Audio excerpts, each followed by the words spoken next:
There's a pretty one, Ulysses.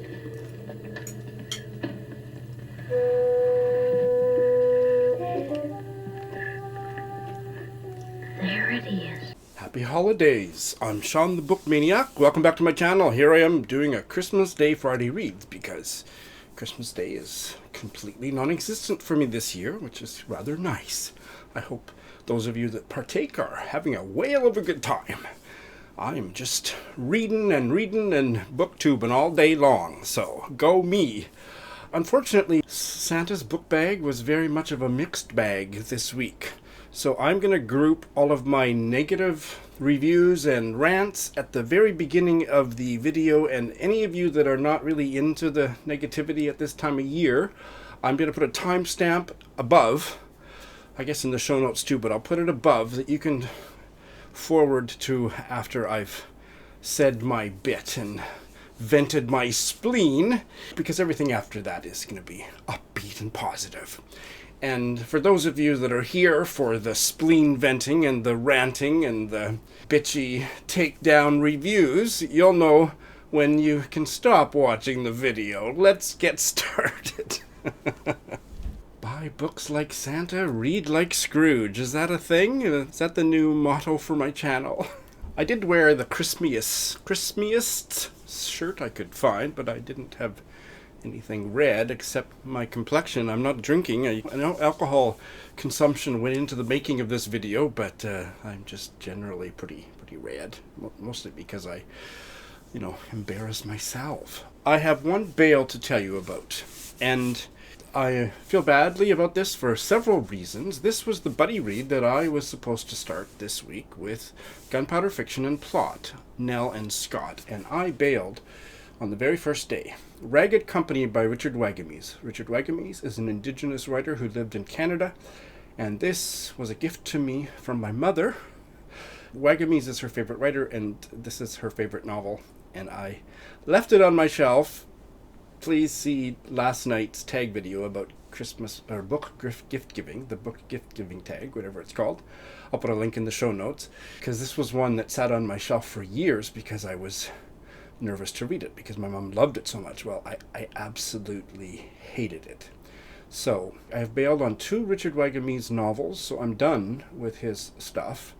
I also bailed on Medicine Walk. I loved his spiritual memoir, One Native Walk, something like that. I'll put the gif up there. I love that, but I don't like his fiction. It's just too sentimental. It's too Oprah-esque and loving. Scrooge, it's too sweet for my tastes.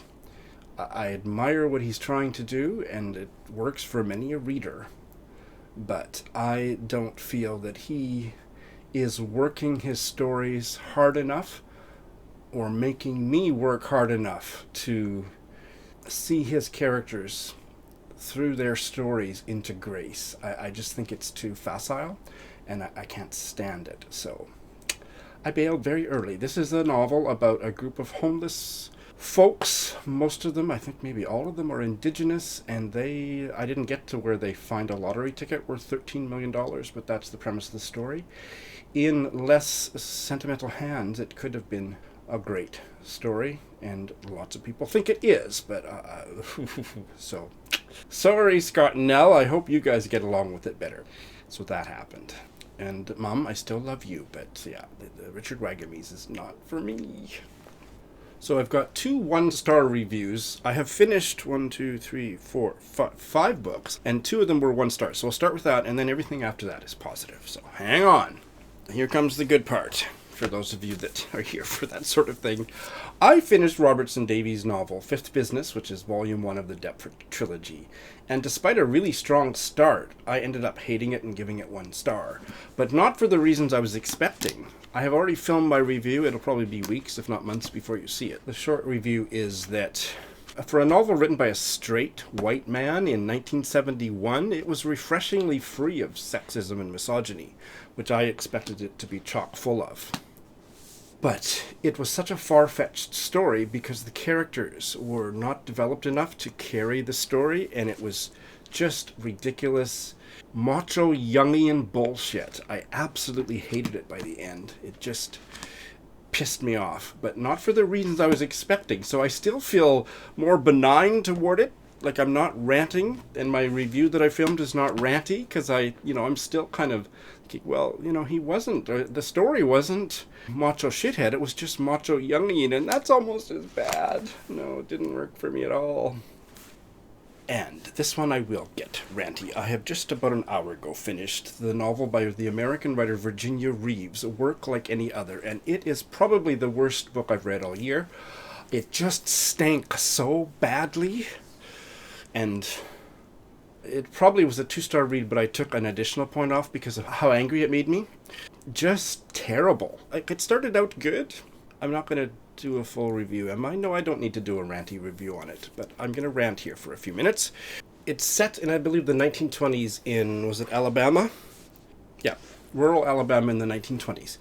And Roscoe he has married a farmer's daughter, and they have inherited her father's farm. Roscoe was an electrician and not all that interested in farming, and so as the novel opens, it's a rocky marriage, but he had been an electrician, and he gets the brainwave to wire the farm and illegally hook it into the Alabama power line that's going by the farm, and didn't figure anybody would really care because he justified it to himself by saying that an exponential greater amount of power is lost through just traveling through the power lines than he would ever be able to siphon off. So he hooks it up, and the farm, which had not been a very money-making enterprise, it gets electrified, and he does all this stuff, and suddenly he is more invested in the farm, and the farm starts turning a profit, and his marriage gets happy. Well, things didn't stay happy, and I'm not going to spoil it for anybody. I didn't think that the characters here were strong enough to carry the story, the theme of my reading. Whenever I'm not happy, it's usually because I think the character work is shoddy, and it wasn't great here. Especially his wife and the African-American hired hand on the farm, which I will talk about at the end of my rant, because that's where I'm going to start shouting. So it was a weird story, and it gets very dark, and it does a whole bunch of dipsy-doodling that I thought was unnecessary. It was a real mess structurally. There were parts of it that I enjoyed. Let's see, how much can I say that's in the synopsis? Okay, it's all in the synopsis. So a power company employee gets electrocuted and dies, and it's connected to what Roscoe has done on the farm. So he goes, and his black hired man Wilson go to prison. There's actually a lot in this synopsis. I think that's terrible. But anyway, it's out there, so I can mention that enough. So we spend about half the novel with Roscoe in prison. And actually, I thought the prison narrative, it was pretty interesting. But Marie, his wife, she never became more than one-dimensional for me, and she was just miserable, not a nice person, and there was no nuance to her. And the way the novel talked about her relationship and even Roscoe's relationship with their young son was puke-worthily, just annoyingly uninteresting and stupid. Like some kind of lay off the Freud, Ms. Author. That was just gross. But I did enjoy the prison narrative more than anything else because it actually had a full-bodiedness to it that the rest of the novel sorely lacked. And so I'm not going to say anything more about what happens in the novel other than that Wilson, his black hired man, was kind of an accomplice. So he went to prison and I think he got a longer sentence. And just had a really tough experience, which you can read about. If you're the kind of reader that enjoys stuff I don't like, you can find all this stuff out for yourself. The ending was such a mess. The resolution, there is a conversation that ends, and I won't even say between who, but maybe you can imagine between who, at the very end of the novel, that I just was, if I'd had hair, I would have been tearing it out. It was just disgustingly stupid. If it had been a paper book, I would have thrown it across the room, so just imagine all the hatred I'm carrying in my body because I don't have hair or a physical book to vent on. Actually, let me get to the real vent. This novel was, to me, morally reprehensible for its depiction of its African-American characters. Wilson and his wife. They had been Marie's father's servants and his wife, Moa, I think. She had been a real mother figure to Marie when Marie was a young child, and they were integral to the operation of that farm and much loved by the old grandpa who's dead and Marie and Roscoe. So that's great. And I believed that, but I didn't realize for sure. There was one little hint that they might have been black early on, but I thought, oh no, because there was just nothing about them that seemed African American, and still nothing for me to start shouting about. But to tell the story of the whole novel set in Alabama in the 1920s and to not depict any racism of any kind other than institutional, which involves what happened to Wilson as a black prisoner, that all the other white people that we meet are so enlightened. And this is a story set in Alabama in the 1920s. It could have been set in Saskatchewan in the 1920s, and I would have been upset that it was whitewashing the racist attitudes. But the Deep South, that just angers me so fucking much. White writers can, I suppose, write any race of characters they want, but don't do that shit. That just pisses me off. That is morally reprehensible.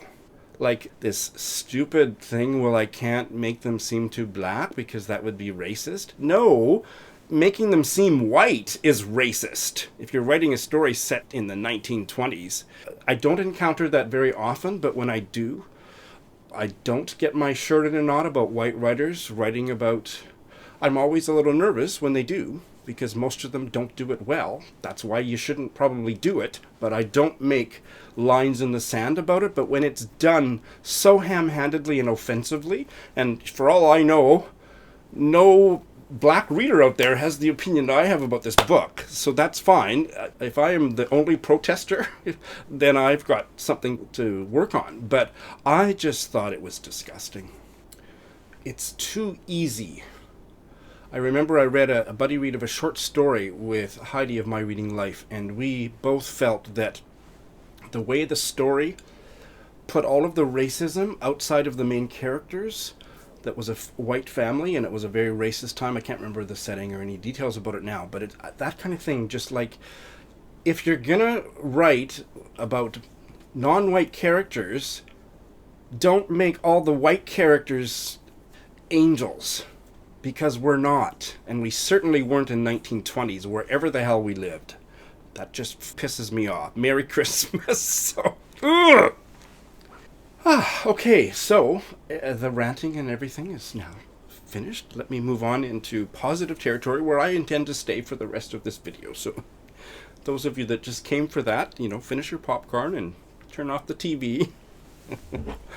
I finished the short story collection by the Bosnian writer Danilo Kish, The Loot and the Scars. This was a long-term buddy read with Lukasz of... I can never remember what his new channel name is. I haven't got his new channel name in my head yet. It used to be Totally Pretentious, and it's something different, and I don't know. So I'll put it up here. Look, I've done this twice. My New Year's resolution is to memorize the name of your new channel. The Loot and the Scars was translated by John K. Cox. This is the third annual Danilo Kish buddy read that Lukasz and I have done, and this is the only one that was unsuccessful. The buddy read was great, I don't mean that, but I didn't enjoy this collection very much.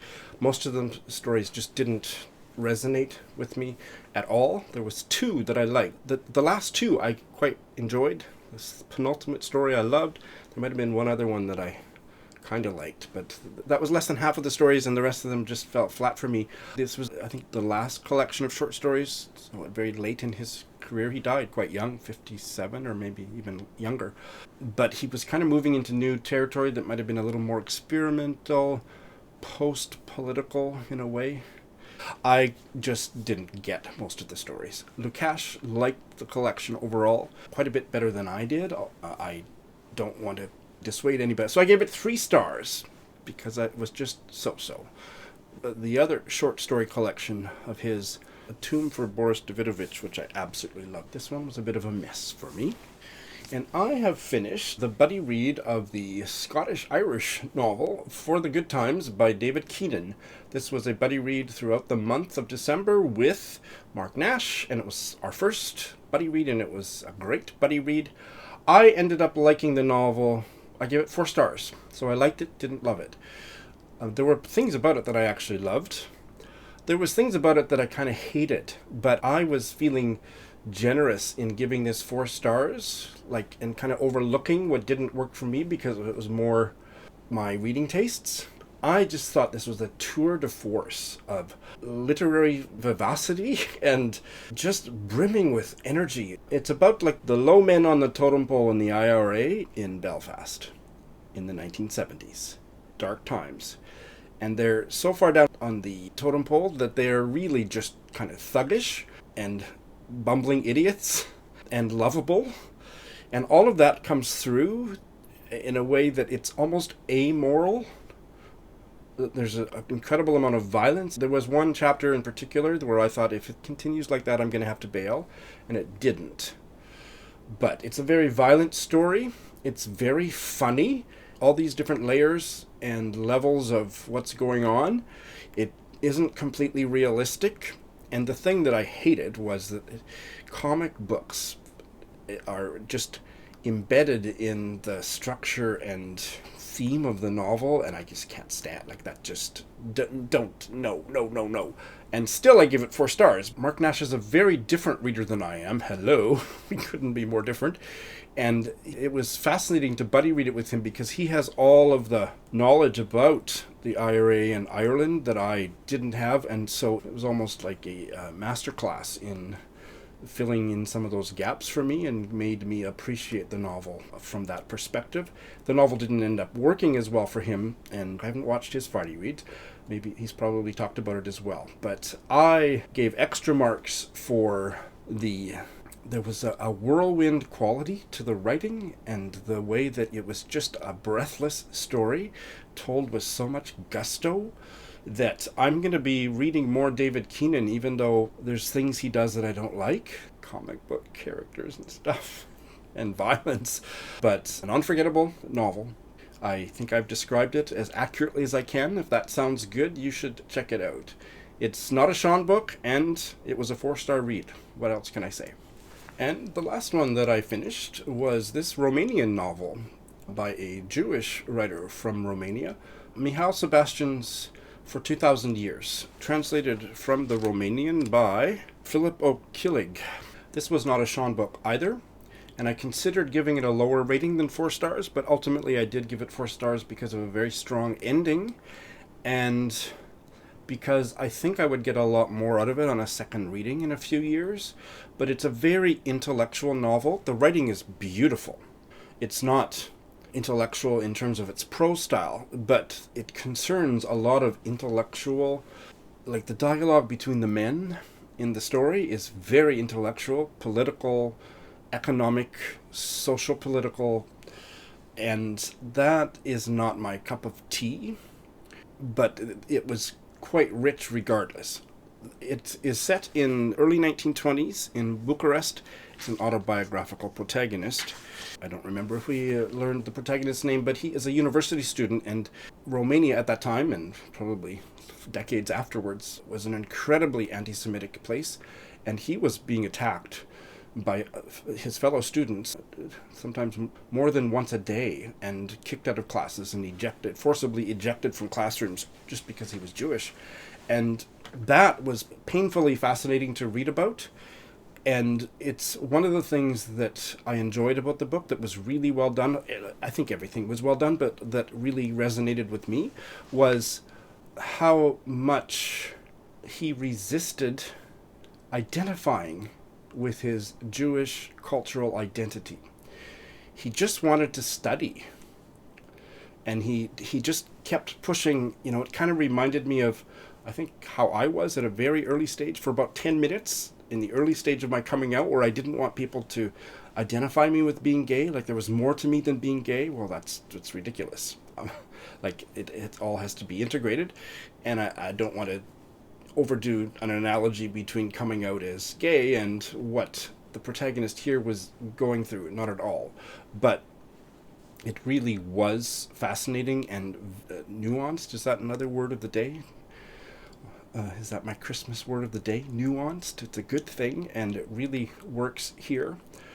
And there were parts of it that held my interest more than others. He eventually leaves university and works on an architectural project to do with, I think, an oil company outside of Bucharest. And that chapter was so much more vivid in a way because it was less just intellectual arguments alongside all the anti-Semitism, and it was him working a job and connecting or not connecting with his co-workers and love affairs and stuff. And that's kind of like a story within a story. And then it all gets tied together, and he gets to a place where he realizes that he has just been explaining away and trying to ignore his non-Jewish friends and associates, their anti-Semitism, and he starts pushing back and standing up for himself.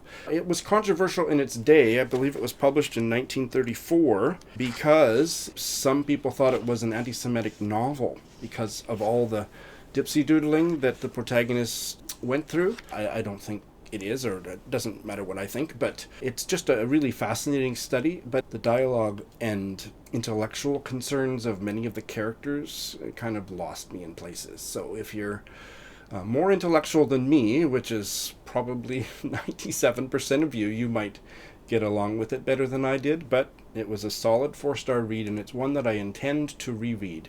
I don't know this book blogger, writer, academic very well, Dorian Stuber, but he has a wonderful blog, and I can't pronounce the name of it, but I will put a link, and I haven't got it memorized. I'm just not good at keeping certain names in my head. But he wrote a fascinating, very lengthy review of it. I got almost as much out of his review essay as I did out of reading the book. I'm going to put a link to that in the show note. I would read more by this author and his own life story. He got through the war and the Holocaust only to be killed as a pedestrian, hit by a truck and killed in May 1945 as he was going to teach his first ever university lecture on Balzac. He was 38. So that's what I finished. And now it's time for the real enthusiasm of this Friday Reads, and that's what I have started. I have started 4. I did start the audiobook of Eudora Welty's debut novel, Delta Wedding. Oh my God. I don't know how I feel about bumping Shuggie Bain for Delta Wedding as being my top read of the year, but it's making me think that. I'm only about 35% of the way into it, and I have sunk so deeply into that story. I know the audio narration is helping, but no, it's the language. It's just so gorgeously written, and the characters just jump out of the prose in a way that is tangible. It's a story about a wedding in the Delta, and it's this huge family, the Fairchilds. For Welty to create so many vivid characters out of this several generations of this sprawling family and make me, it's not even that she's making me care. I mean, I guess I care, but I can feel and taste and sense, envision absolutely everything on all the different levels of the experience of the family as an organism, and each individual character. I studied it in grad school, and I remember one scene, and I've gotten to that scene and re-experienced it, but I don't remember another blessed thing about it. It's similar to Shuggie Bain in that every little thing that happens and every little bit of character that is revealed, I think, is going to reside in my body for years to come. It's just that good. Holy smokes! I'm on cloud 9 when I'm walking around and listening to it. Certainly I'm not being distracted by anything going on, even the cute boys walking by. I'm too busy listening to Eudora. Just gorgeous! So, I am just so happy about that, if you didn't notice. And everything else is going great too. I have started This novel, translated from the French, Older Brother by Mahir Guven, translated by Tina Cover.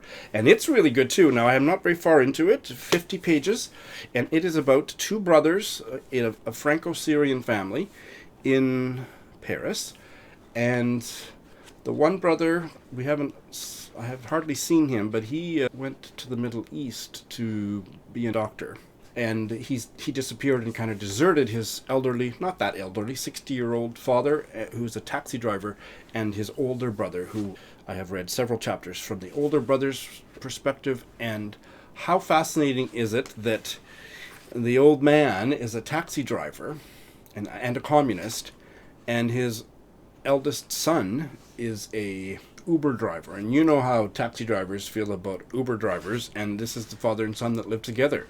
So it's almost comedic, but it's not a funny story. It's just very vivid, and of course the translation is gorgeous. I didn't expect anything less. I'm really into the story. That's all I'll say about it. I texted Tina and said, I've read 2 chapters and I'm hooked. That's fabulous. And this one is strange, and I don't really know what it's about yet, but it's really captured my interest too. And this is the German novel, The Cold Center by Inka Pare, translated from the German by Katie Derbyshire. I've read 30 pages, so I'm going to be finishing all of these books up in the next week. So I'll get more of a grounding in what's going on, but the premise is that this man's ex-wife has resurfaced and is calling him from a hospital where she's being treated for cancer. They had an amicable breakup, but they haven't kept in much touch. But she asks him to do something or go get something or go talk to somebody, and it's conveyed to the reader very mysteriously, so I don't know what the quest is, but he's embarking on the quest. And at a certain point in the story, the most present part of the story, he seems to be almost incarcerated or institutionalized. And I don't even know if this is realistic or is he hallucinating. I don't know what's going on. So there's almost like a thriller quality to it that is not my usual fare, but I am just so curious. What is this about? It's set near the present, and it goes back to, I think, the 80s, before the fall of the Berlin Wall. So there's stuff, I think one or both characters were on the East German side. So there's a lot of stuff going on, and I haven't been able to sort much of it out yet, and I'm having a good time as I slowly try to piece together what is this about. And because of the bail, I decided I could definitely fit one more short novel in. And so what I've chosen is one that I could only get affordably as an ebook, and I've had on my Kindle for a while, and that is We the Animals by Justin Torres, a gay novel that Eric Carl Anderson speaks of very highly, and that's what put it on my radar. So I started it, and oh my God!